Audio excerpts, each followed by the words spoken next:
whenever we get into out of the scrum, right, and then we get the ball out, get into a ruck.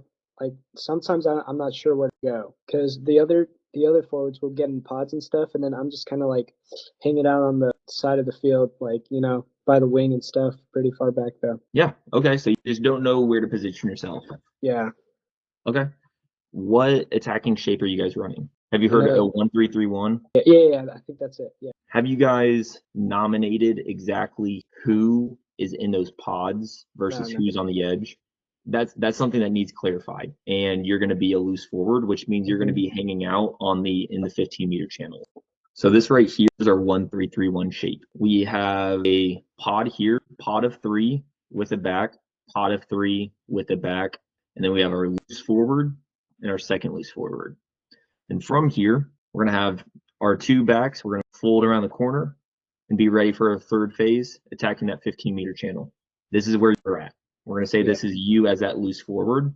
So if you got 2 guys folding around, that means there's 4 people in this channel, and you could do like blocker lines or X ball, like whatever you guys call it, when you have that 3 run the down line and 2 at the back door. Do you guys have a name for that? Oh yeah, we can call it blocker lines. So for our blocker lines, as you have 2 backs folding around the corner, you want to take control and you want to be calling blocker, blocker, blocker. That way you 4 know exactly what's going on.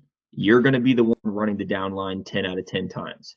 You as a flanker, your job is to get the go forward, and you need to be strong into contact. And we also, because we see what the defense is doing up here, we have so much time to call out to the backs that are folding around to tell them what needs to happen.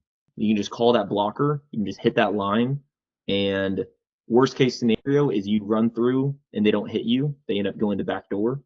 But what you did do is you held defenders on the interior, and whoever runs that back door now has a 2v1 against the wing, and best case scenario, you guys score off of it.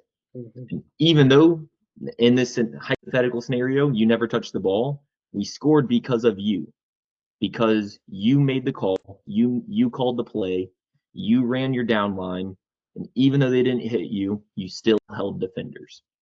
So to answer your question on where do I go, like in regards to like the field, you're basically just hanging out in this 15-meter channel, and you're continuously adjusting like how deep you need to be, how flat do you need to be, and lastly, also communicating where the ball needs to go. Like if it's literally this picture right here, what we're seeing on the screen, there's no defenders here, you want to be screaming your head off for that ball.